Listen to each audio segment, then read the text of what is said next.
À présent, nous allons tenter de faire un petit décryptage du défilé militaire du 7 août 2026.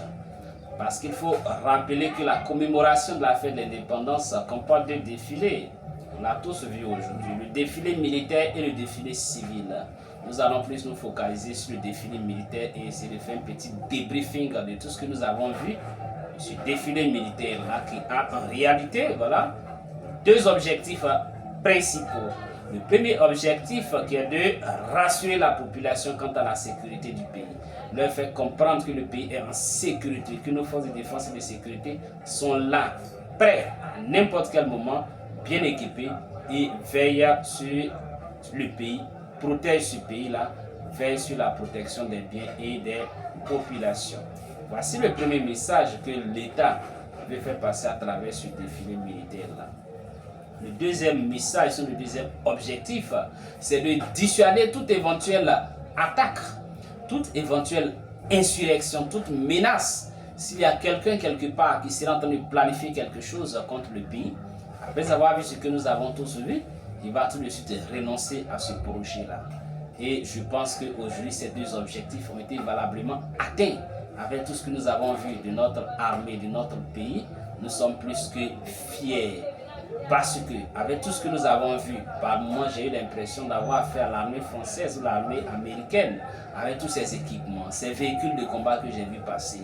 Voilà, et je ne savais pas que notre armée était aussi très bien équipée, que ce soit la gendarmerie, que ce soit l'armée, que ce soit la police. Parce qu'il faut enlever un peu cet équivoque-là. Quand on dit l'armée, c'est les militaires, c'est pas la police.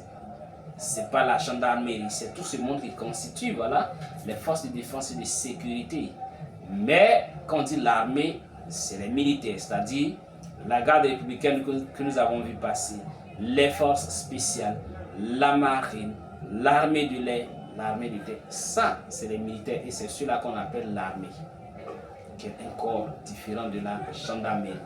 La gendarmerie, c'est la gendarmerie et il y a la police.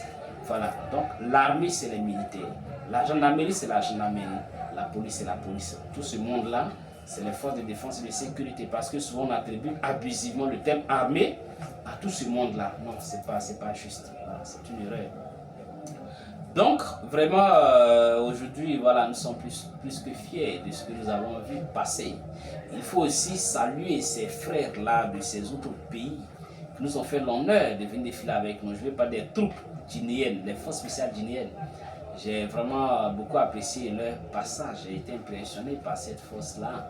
Voilà, sans oublier aussi les troupes gabonaises avec cette tenue traditionnelle que j'ai beaucoup aimée. Le Bénin aussi, les troupes béninoises, j'ai beaucoup apprécié leur passage.